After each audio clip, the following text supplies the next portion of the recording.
Patuloy pa rin po ang pag-ihip ng northeasterly wind flow o yung hangin po galing sa hilagang silangan na siya nagdadala ng bahagyang malamig na temperatura doon at meron lamang po mga mahina hanggang kung minsan malalakas na mga pag-ulan. Habang sa natitirang bahagi ng ating bansa, meron pa rin po mga localized thunderstorms na mararanasan. At base naman sa ating latest satellite animation, bukod dito sa mga cloud clusters sa silangan ng ating bansa hanggang dun sa may Pacific Ocean, wala tayong nakikitang panibagong weather disturbance, mapa low pressure area man or bagyo na papasok ng ating Philippine Area of Responsibility hanggang sa matapos ang weekend. Ngayong araw po asahan ng maulang panahon dito sa may Northern Luzon, lalo na sa Batanes, Apayao, and Cagayan dahil pa rin yan sa northeasterly wind flow. Meron tayong mahina hanggang kumisa malalakas sa mga pag-ulan kahit mag-ingat po sa banta ng baha at pagguho ng lupa. Ang natitirang bahagi ng Cagayan Valley and Cordillera Region plus Ilocos Region, bago magtanghali, mataas din po ang tsansa ng mga paulan. So make sure po na meron din tayong dalang payong or pananggalang sa ulan at mag-ingat din po sa banta ng baha at landslides. Habang ang natitirang bahagi ng Luzon kabilang ang Metro Manila, andyan pa rin ang bahagyang maulap hanggang kumisa maulap na kalangitan sa umaga. And bago magtanghali, may mga areas din po dito sa may Central Luzon na magkakaroon na rin ng mga isolated rain showers.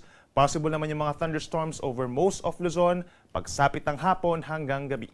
Temperature natin sa Metro Manila mula 25 hanggang 32 degrees, habang sa Baguio lumalamig po mula 17 to 22 degrees Celsius. Sa ating mga kababayan po sa Palawan, fair weather conditions ang ma-experience nila doon. Nasasamahan lamang po ng mga pulu-pulong pag-ulan or pagkidlat pagkulog. Habang dito naman po sa may central and eastern portions of Visayas, may mga lugar po na magkakaroon ng mga localized thunderstorms umaga hanggang sa tanghali. Then pagsapit po ng hapon hanggang sa gabi, malaking bahagi na po ng Visayas ang magkakaroon din ng mga paulan at mga thunderstorms. Walang kinalaman po sa anumang weather disturbance. Temperature natin sa Metro Cebu posibleng umakyat sa 33 degrees Celsius. At sa ating mga kababayan po sa Mindanao, maraming lugar ngayong umaga ang magkakaroon po ng fair weather conditions or madalas maaraw na panahon. Then pagsapit po ng tanghali, asahan yung pinakamainit na temperatura between 32 to 33 degrees Celsius. Then pagsapit pa rin ng hapon hanggang sa gabi, nagiging makulimlim ang panahon at mataas din ang tsansa ng mga localized thunderstorms o yung mga kidlat-kulog na nagtatagal po ng 2 hanggang 3 oras. Temperature natin sa may Zamboanga City and Davao City hanggang 33 degrees Celsius din po.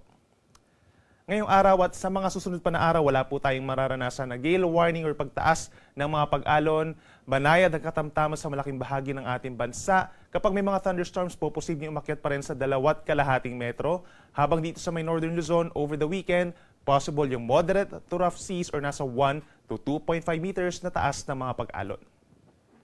At sa susunod pa na 3 araw or hanggang sa weekend, andyan pa rin po ang northeasterly wind flow, yung hangin galing po dito sa may hilagang silangan. At sa mga nagtatanong kung kailan nga ba magbabalik itong northeast monsoon ramihan, possible po by 3rd or 4th week of October. At yung ating mga kababayan po dito sa may Northern Luzon makakaranas nito. Then sa natitirang bahagi pa ng Luzon, possible po yung northeast monsoon natin by late November pa hanggang sa December.